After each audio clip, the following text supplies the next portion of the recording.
WiSP Sports Radio, the voice of women in sport. Welcome to Off the Track on WiSP Sports Radio, Episode 6. WiSP Sports Radio is brought to you by Hyland's Earache Drop. Have you been diagnosed with an earache by a physician? For natural relief due to earache pain, fever, irritability, and sleeplessness, try Hyland's homeopathic earache drops and tablets. Hyland's has been trusted for generations to provide safe, effective homeopathic medicines for all members of the family. There's no alcohol and no sting. You can get back to doing what you love. Go to hylands.com/ear-pain to find a retailer near you.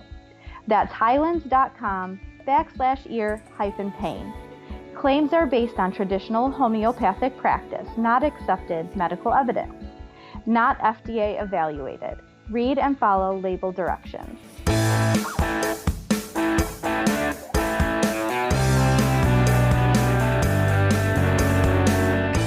Off the Track is about flat track roller derbies featuring exclusive interviews.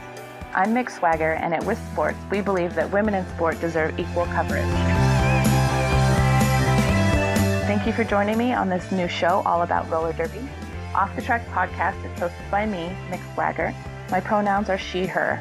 Off the Track features interviews of coaches, players, former players, business owners, announcers, and fans of flat track roller derby. We can be found on WiSP Sports Radio. This episode is recorded on the traditional lands of the Chinook Wawa people and the Multnomah people. I'd like to give acknowledgement that this land is unceded and stolen and pay respect to their elders past and present. On our 6th episode, I'll be joined by the Lovely Biertrix. You may recognize Bee's voice as they are a long-time derby announcer who has been in the European announcing scene for a number of years.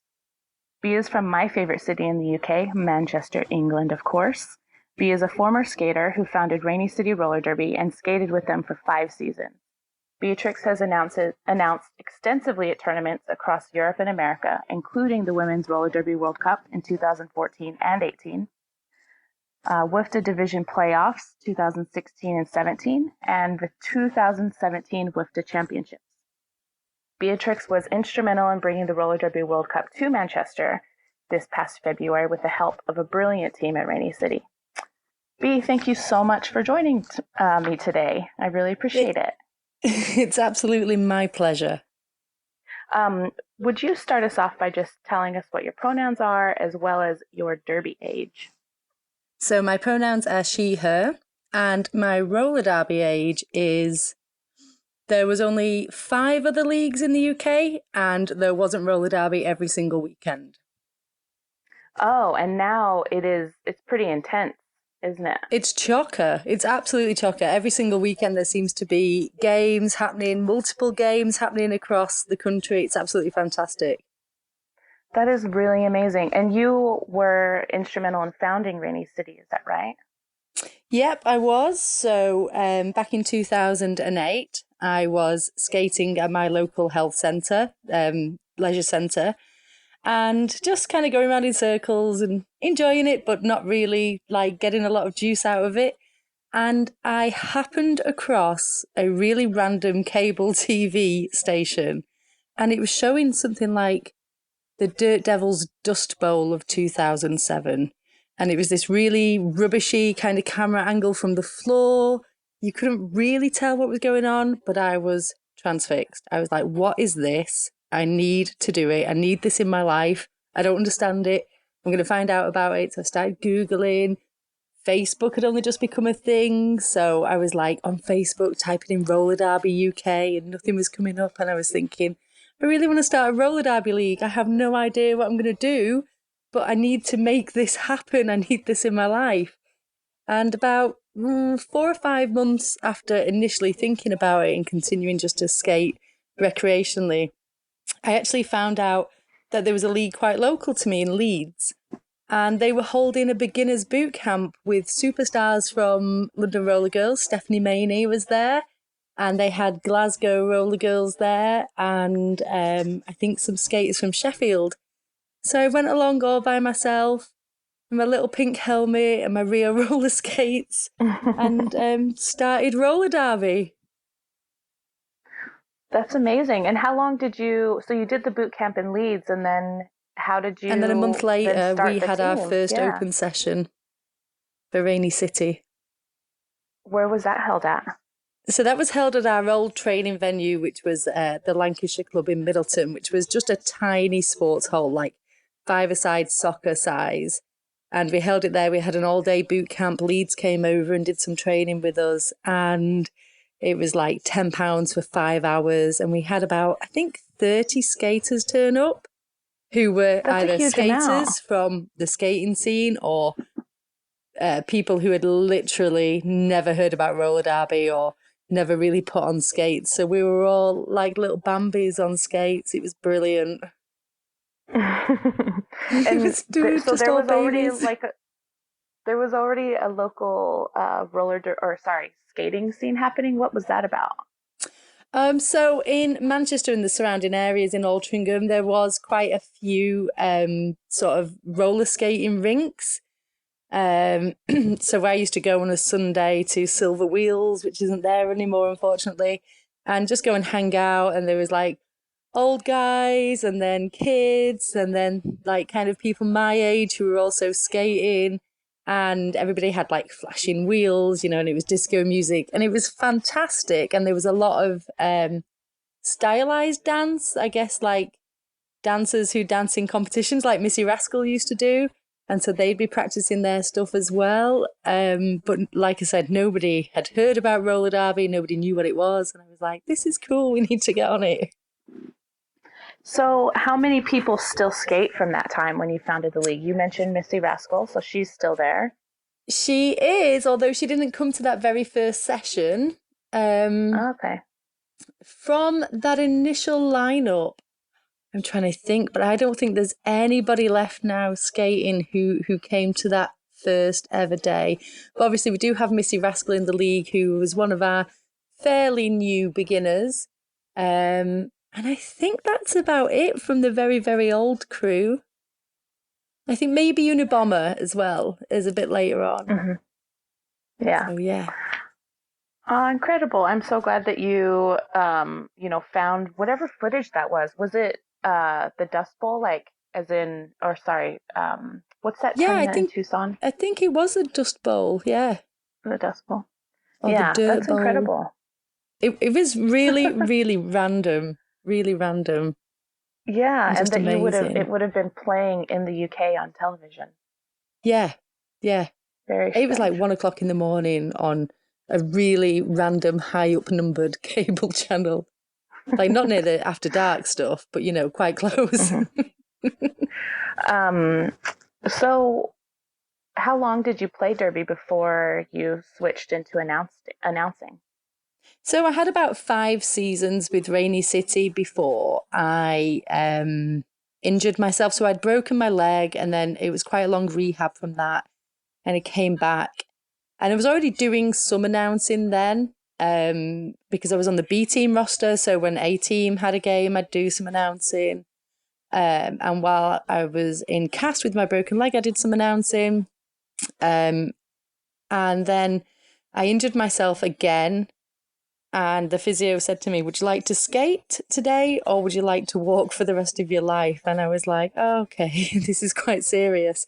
So I was kind of forced into retirement. And that's when I decided really to just focus all my energies on announcing. And I guess that's because I'd spent 5 years up until that point hustling about Rainy City all the time, standing outside sports centres, talking for weeks before a game was being held to just random people about why they should buy a ticket off me and why they should come along to a game and why they should watch it and why they should come to new skater nights and the benefits of roller derby. And I felt like I had all this knowledge and I had a really great understanding of the game and I loved the sport, and I was not ready, and I don't think I'll ever be ready to say, okay, I've given everything I can ever give to roller derby and now it's time for me to find something completely new. So I didn't want to leave, and I felt like there were other options available to me, and I do like the sound of my own voice, so announcing seemed to be the perfect move. I also love the sound of your voice and your accent. I think that's yeah, it makes listening to the game easier with that accent, but also you have a lot of really witty comment when you are announcing. And I think there at one point when I was coaching Rainey at the 2016 playoffs, you were announcing, so we didn't get to hear you. But then when I watched the games after the weekend and heard you announcing, you had some really funny things to say and some things that have carried on. I think one of the things you were calling the triangle, was it the triangle of death? Doom? Triangle of doom. And it totally became a thing. It caught on, which is pretty cool. But everybody knows that feeling. If you've put skates on and played, roller derby, you've had that moment where you've just been trapped and there is no way for you to go. And mentally, you can spiral really quickly. Physically, it can be very tiring. And I know that feeling, even though I've not put on skates and played in anger in so long, I can very clearly remember those challenges as a player on track. And I guess I just try to bring that insight a little bit when I'm announcing, but also, I guess when I'm at home and I'm watching roller derby on TV, I want to be able to do other things as well. Sometimes I don't want to just stare at my screen because tournament weekends can be a lot of screen time. So I want the announcers to paint a very visual picture for me about what's happening on track. But also I want them to feel like I want to feel like I'm included in the conversation. This is a conversation between me at home, the viewer, and the announcer who's sat and relaying this information. And you wouldn't just talk at somebody and not give some asides and not give some light. So I guess my style is a bit more relaxed than maybe American commentators are used to, just in general in sport from what I've experienced. I think it's probably a little bit more like cricket, because I listen to a lot of cricket on the radio and they do a very similar job to us as roller derby commentators. What do you mean? Like, as far as like the formula of how you're announcing? Yeah, so there's this very much, in America, it's called color and play-by-play announcing. So when you're with a partner, one of you is really talking about the action on track. The other person's picking out some great highlights in those 30 seconds between jams. They're talking about the sponsorship. They're giving score updates, time updates. And that's really great. And it's a great format to be able to gel with somebody else, especially if you haven't worked with them before. And it really helps you not end up crossing over each other or talking over each other or repeating the same things. I guess in Europe, because we have a little bit less experience we have in the past had less experience in live stream, and we're kind of catching up with that, but we're nowhere near as prolific as America are in live streaming their games. I think we tend to be a little bit more relaxed in the way that we commentate online as well. I feel like I understand what you mean, like with the, commenting during the jam and then in between the jam. But I kind of find it like something I like about European announcing is that during that time when you're talking about what's happening during the jam, you focus on strategy more and you focus on blockers a little bit more, which I enjoy. So we're like talking about the game rather than like where people played or only focusing on the jammer. I really enjoy that part of it. Definitely, because, jammers are great and, everybody loves them, but they are not the only people who are making things happen on track. And you have to give kudos, you have to recognize those blockers and the teamwork that they are putting in, because they are just usually grinding away on the other team out on track. And they are the people that are making the magic happen for the jammers. And so often it's very easy for us to just look at that person with the star on their head and say, okay, well, they've just scored 5 points. Well, no, actually, that whole pack just scored 5 points. It just happened to be that one player who's able to, be recognized for them. But as announcers on live stream, certainly, we've got the time and the advantage of being able to see that overview of the track to pick out some of those players and really talk about what they're doing and notice that hard work. Because, there are only so many jammers in each league, right? There are so many blockers who are going to be sat at home, so many junior skaters who are sat at home, they're going to be seeing their idols on there. We should point out every single idol there is. So let's talk about the blockers. Let's talk about the jammers. Let's talk about the work that they're doing, and let's equally recognize that work that's happening on track. Absolutely. I agree with that 100%. And I feel like something else that is kind of a little bit lacking at that playoff champs kind of announcing is that I don't hear as much about strategy and strategy changes and shifts in strategy as the weekend's moving along, because you start to see the development of teams. Let's take, for example, like, Rose City, or whatever they do at the beginning of a tournament is pretty different to what they do at the end. And they usually bring out some special things, some special strategy things in that final game, just as VRDL did to them last champs. And so do you think that there's pressure as an announcer to really get to know what the strategy development is, or is it just kind of more focused on what people are doing at the time?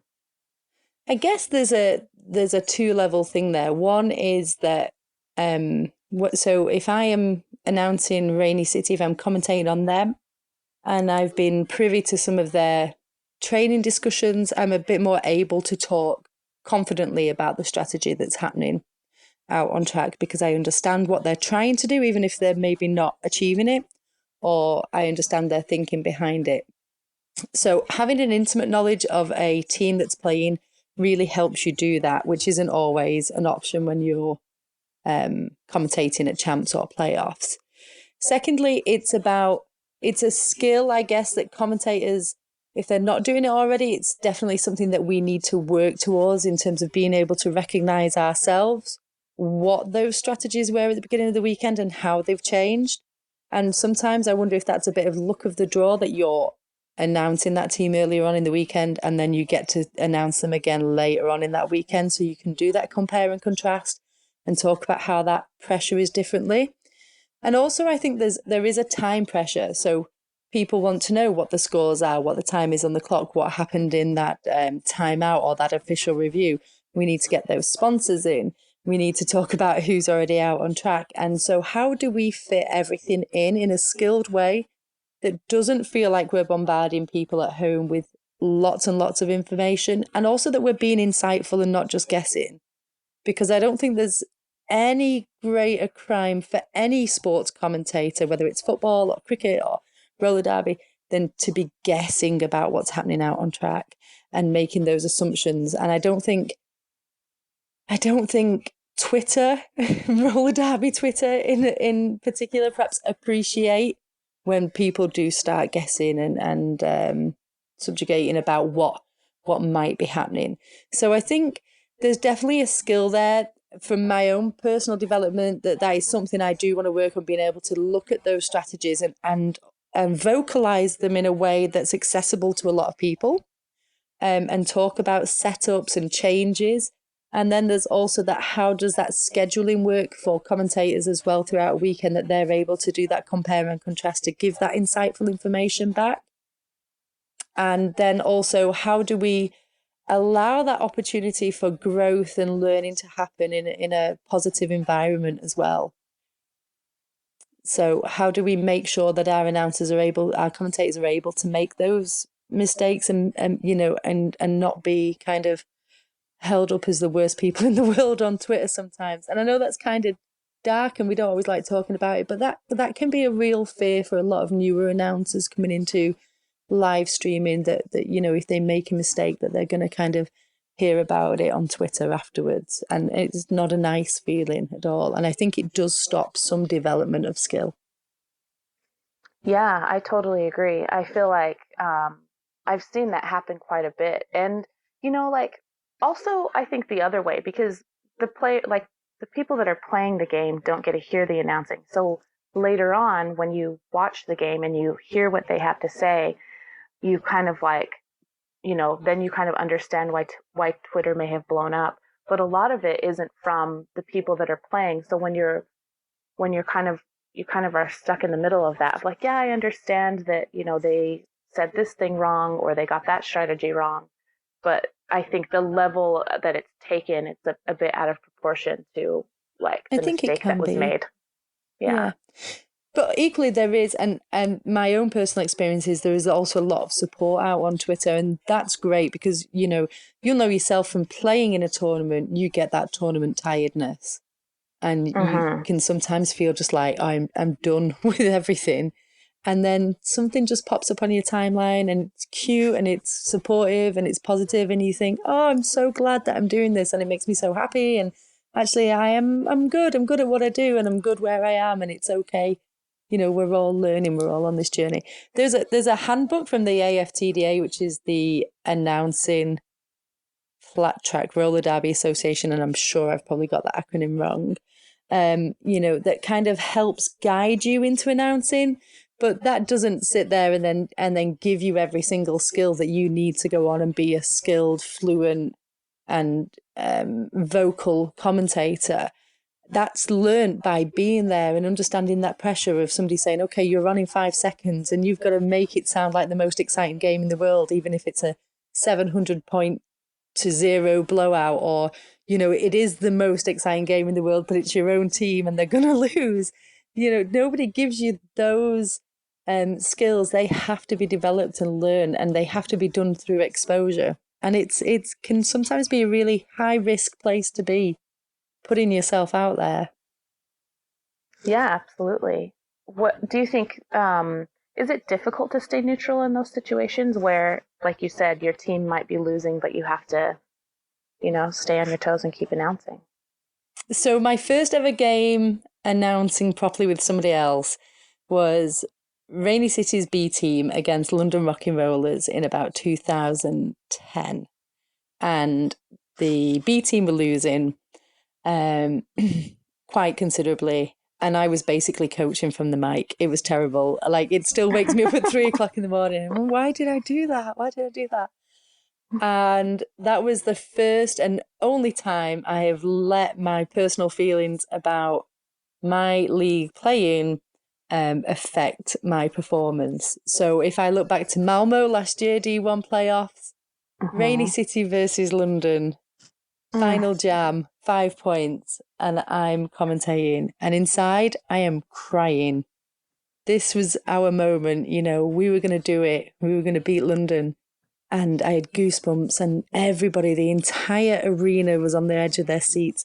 The producing team around me were, just captivated by this game.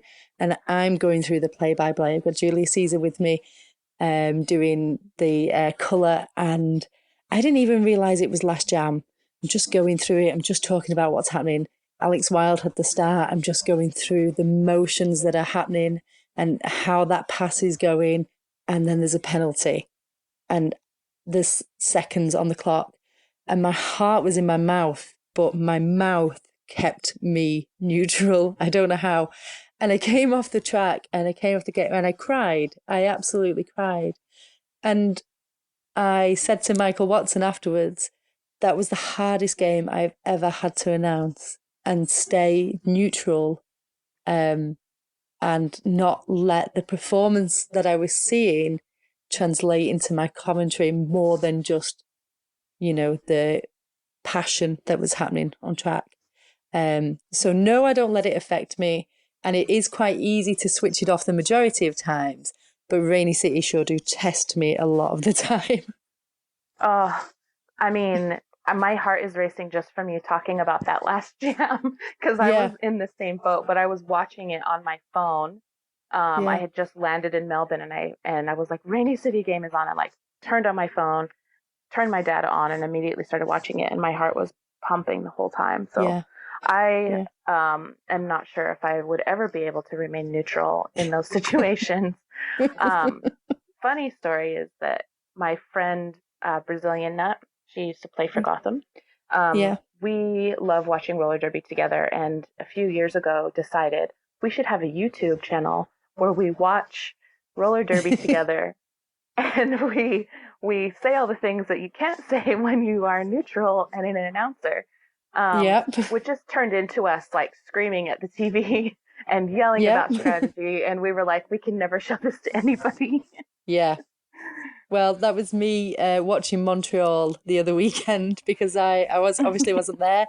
So I watched all of the games over the weekend, and I had my headphones on. I was wandering around the house with my tablet, and Mr. Biertrix just said, I was just saying things like, why, what is that? What is that? You know, over and over. And he said, if that is not, you know, you don't get to hear that very often from the lovely famous Biertrix. It's normally a lot more wordy than that and a lot less neutral. But I was very partial to Rainy City when I was by myself the other weekend. Yeah. It's so nice to have those moments, though. Yes. And I don't really get them that often because obviously I try and work every single Rainy City game I can. Whatever team is playing, I try and work it and support them. And if they're at a big tournament, I'm usually there with them. And a lot of the other games that I see, and I say that in inverted commas, I don't see because I'm commentating on them. And so they're almost in some ways instantly forgettable after you've watched them. So to be able to just take a weekend and actually watch roller derby and cheer for my team and really support them, you know, quite vocally was fantastic. But I'm not sure that I would feel comfortable anymore doing that in a more public setting. I think there's something about trying to keep a level of impartiality all the time. Yeah, totally. So I have a question. How can you suggest like a smart pathway for a former skater to take if they want to become an announcer, let's say for playoffs or champs? So let's say somebody like used to skate at that level, doesn't anymore, and wants to announce. And I'm not talking about myself. Just to be clear. Just to clear that up, just a disclaimer. So I think definitely the first thing you should do is get in touch with your home league and go and just do that announcing, do those, everyday kind of games in your hometown, in neighbouring towns, and really just practice. Because one of the greatest things that happens to us when we put a microphone in front of our face is that our brains freeze completely. And it's terrifying and awful if you're in a room full of people, but even more so if you're about to go on live stream. So just get used to having that there, get used to commentating and talking about everything. Now, you might not use everything that you're thinking and talking about later on in those higher level games, but it's good to get your eye in and be comfortable and think about new ways to describe things so you're not using the same words altogether. Secondly, record yourself so you can become really comfortable with your own voice because you're going to hear it an awful lot.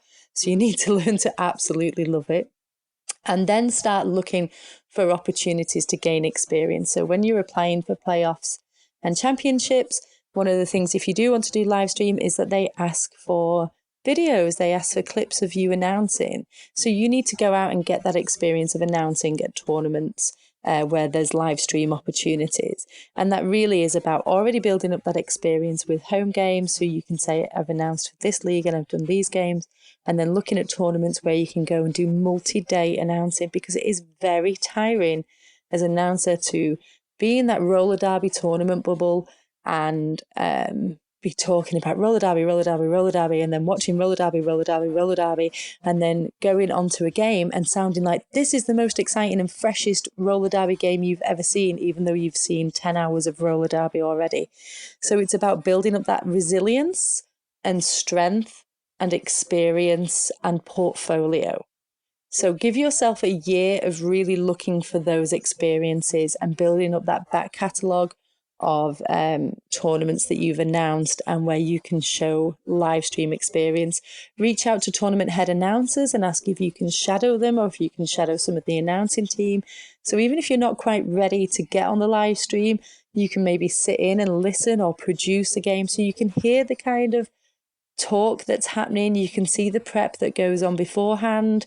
You could maybe sit in on those announcer meetings and understand the kinds of things that they talk about and the requirements and the expectations, and get that kind of first-hand experience of what it's like to sit up in the gods and look down at roller derby players that sometimes look like ants out on the track and watch how that's translated into the audio process of live streaming.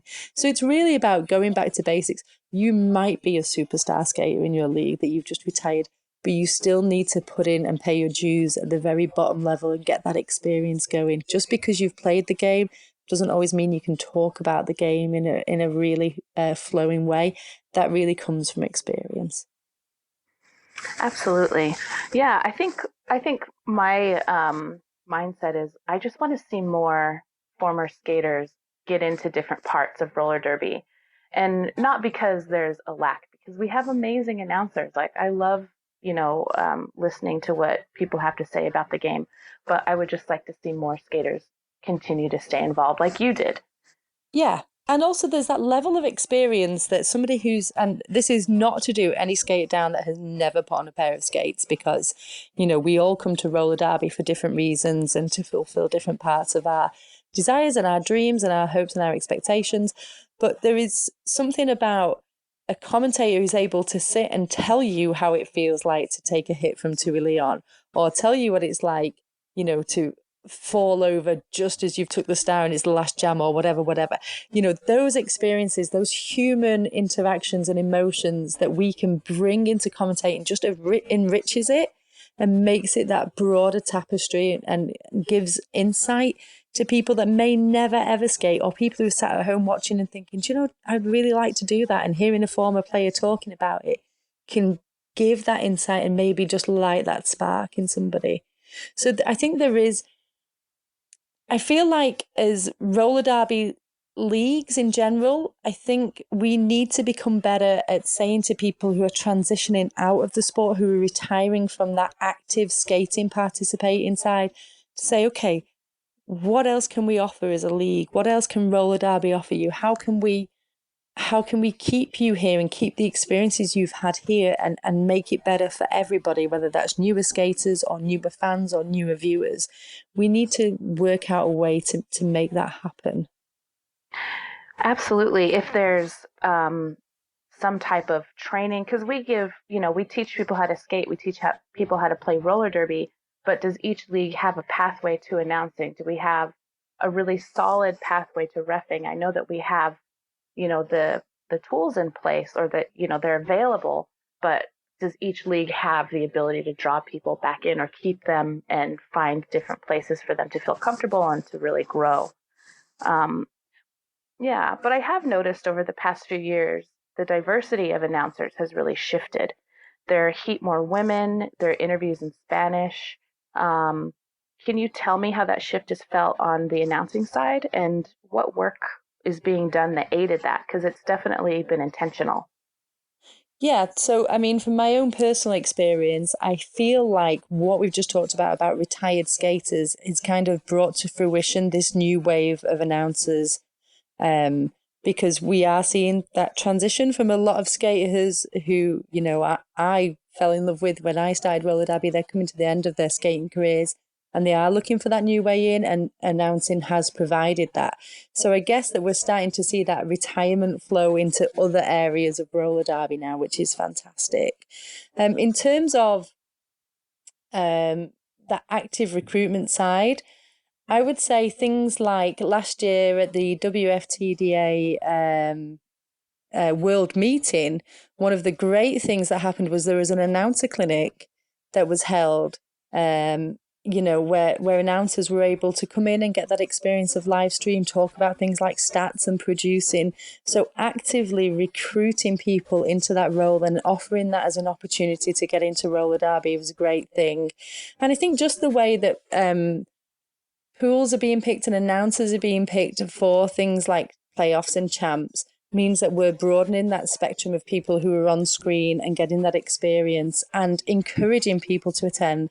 I'm obviously a tournament head announcer for the European Cup later on this year in Birmingham, and have actively gone out to announcers that I've worked with this year and said, please apply, please consider applying. You are good enough to announce a WFTDA event. And I think some of that is that demystification of WFTDA events and what does that mean and what does that standard look like? Because we have announcers at fantastic standards who just maybe don't feel confident enough. So from my own personal point of view, it's really been about encouraging new talent and encouraging announcers that I work with to take that opportunity and apply to announce. And I think then also the fact that we've got things like European Cup happening this year, there's also the one in Atlanta and Spain. So that opportunity for local talent not having to go over to the States to play, to announce a big tournament, to get that kind of kudos on their CV or get that experience on their CV has been a big help, as well as the explosion of more European tournaments in a whole, I think has helped raise people's announcing profile and also give opportunity for people to announce and experience things like live stream and then have that on their CV to be able to apply for playoffs and champs. So it's been a convergence of a lot of different things, I feel. That's really wonderful to hear. I love that there's a lot of intentional work put into that, because we have it at all different levels, but I feel like seeing that more and more and kind of, phasing out of announcing being a bit of a boys' club, which I think in the past we can safely say it was a little bit. And I know that other announcing in other places is very different. So I know European announcing, I've always heard women announce a lot, especially all the different games that I've been to and tournaments that I've been to in Europe. And I think that is changing quite a bit, and the shift is really has been really wonderful to see and to feel. Now that I'm watching more games and not playing, I like that. Good, because it's reflective, right, of the sport that you love. Absolutely. And, something else that I noticed, I think briefly just mention it, is that there's an amazing new women's announcing collective in France. And the group formed out of, they had some problems with announcers sexualizing skaters. And, they tried to call in those announcers and talk to them. That it worked and it shifted a little bit. But instead, what the women did, and they're skaters, so they're skating and announcing. And I think that France has the amount of games that you're talking about in the UK, how the explosion has just, been every weekend. There's multiple games happening. That's happening there as well. And so they're able to dedicate time to announcing and time to skating, and to see that has been like really intentional. That intentional shift in kind of French announcing is really cool too. And I have this really strong belief that if we want to see changes for our sport for the better, or to be more reflective, to be diverse, to reflect our populations, then we're the people that need to do that, because we are not like other sports where there is a governing body that will decide this, that, or the other. We still have a degree of autonomy over our own local areas, and we should absolutely embrace that and support each other, and be that DIY, live that DIY ethos that roller derby was kind of born out of. If we're seeing something that's wrong, let's go and fix it, and let's educate people, and let's skill people up, and let's make it better for everybody, and hearing that about the French collective is absolutely fantastic, because why not? Why can't you skate and also announce? Of course you can, and why can't you foster this environment for women to feel comfortable announcing and skating? You can do that. You can do both of those things together, and people should be absolutely celebrating that. Yeah, and it just is great to see. And I feel like also just kind of hearing more from you has really deepened my understanding of the announcing world, because I know very little, and just kind of what I hear. And, there are announcers that I will turn the volume up on, and announcers that I kind of turn it down on.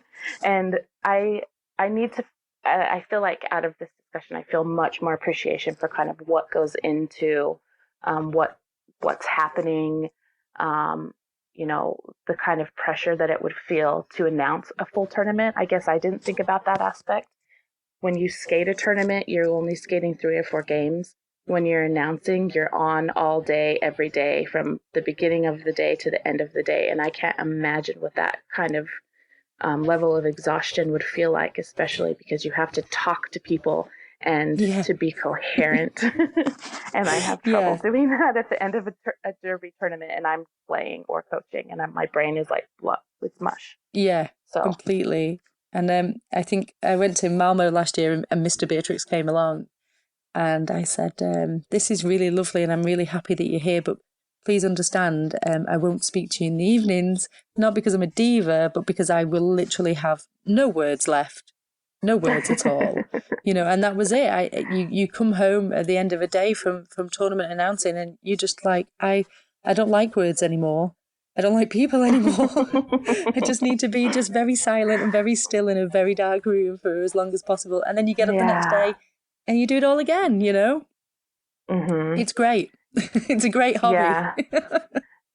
It's intense. I mean, I stayed at one point when I was coaching Montreal, I stayed in a room with Plastic Patrick, and he was getting up. I'm just going to point out that I'm very jealous of that, just so you know. I think everybody should be, because he is absolutely the most fabulous person in the world, but he also works really hard and had to get up every morning at like 4:30 or 5 just in order to do the full makeup and the full outfit and then get ready to announce. And then we would come back, both of us just smashed, but he had been talking all day long in French and in English, and then would just be exhausted, fall asleep by by the time we were done giggling at 12:30 or 1, and then have to get up in a few hours and do it again. And I just thought that was just his routine, but it sounds like that's pretty normal for everybody. No, it's pretty intense. Yeah. But you do that because for me personally, I do it because I love roller derby, and I love watching it, and I love being part of it, and I want other people to love it as much as I do. And really, you commentators at games, whether that's on the day or on live stream, they're your outreach program.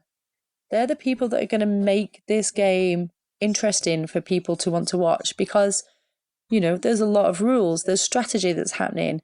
People aren't necessarily going to watch it and think, oh, this is amazing. They're going to need talking through it. They need their hand holding through it. They need explaining what's happening. They need to feel like they're coming into something amazing and exciting, which it is, but can sometimes, when you're coming across it the first time, it can be a bit bewildering. So your commentators, your announcers are the people who are that outreach program to the general public. And they are doing their best to try and just bring in new people to come and watch it and feel excited and get hooked, and give them that feeling that we all got when we first started playing roller derby, and hopefully we all still have when we're in roller derby. So the personal toil of that is the 5 hours sleep every night in a tournament and, caked on makeup and just talking all day and losing your voice for a week afterwards. But the payoff is absolutely fantastic. Well, I appreciate it so much, and I really appreciate learning, the layers that go into that. Before we end, can you let us know where we can catch your witty commentary and that amazing accent the rest of the season? So I don't have an awful lot lined up this year. I'm in Birmingham for the Continental Cup in October, and I'm doing the Men's European Cup in November. And that will be my first foray into men's roller derby commentating. So that's going to be interesting for me to have a different take on the sport that I love. And other than that, you can always catch me, pretty much always, at a Rainy City home game at the Thunderdome in the fantastic Rainy City. And you can always check out WFTDA archives of playoffs and champs last year and the year before, and you will hear me and see me in technical glory there as well. Thank you so much for taking time to come on to the show, B. I appreciate it. No, thank you so much for doing a spotlight on announcers, because I do feel sometimes like we get all the glory on live stream, but we don't actually often get an opportunity to talk about what we do. So thank you for recognising us. Conversations from the world of women's sports. This is WiSP Sports Radio. We we really appreciate hearing from our announcers and knowing more about what's going on behind the scenes. And just before we leave today, I wanted to remind everybody that Team Indigenous will be at RollerCon. We play the headlining bout on Saturday night, and we're also hosting 2 off-skate sessions. The first is allyship on Saturday at 12:15, and the second is a panel discussion centering experiences of POC and roller derby Saturday at 3:45. Skaters on the panel will be TJ Edwards from the Black Roller Derby Network, Anna Chang from Atlanta Roller Derby, Soledad from Angel City, and Wendigo from Brew City Bruisers. That panel will be facilitated by myself and Supernova, who is also on Team Indigenous, and we would love for everyone to come along. After both of the panels, there'll be 2 breakout sessions, and those breakout sessions are really just a time to come, answer questions, work through some topics that may have been triggering for folks. So thank you so much for listening to Off the Track today. For more conversations from the world of women's sports, subscribe to WiSP Sports Radio on your podcast app and visit wisports.com for blogs, articles, and videos where you'll also find show notes and links to this episode. You can join in the conversation by following us on social media at WiSports and by emailing us with any comments, questions, or suggestions at info@wisports.com. WiSP Sports Radio can be found on any podcast app. Follow WiSP Sports on social media at WiSP Sports. And please give us a 5-star review on iTunes to help promote coverage of women in sport. Please visit our sponsors at hylands.com/ear-pain. Thanks for listening to Off the Track and supporting women in sport everywhere.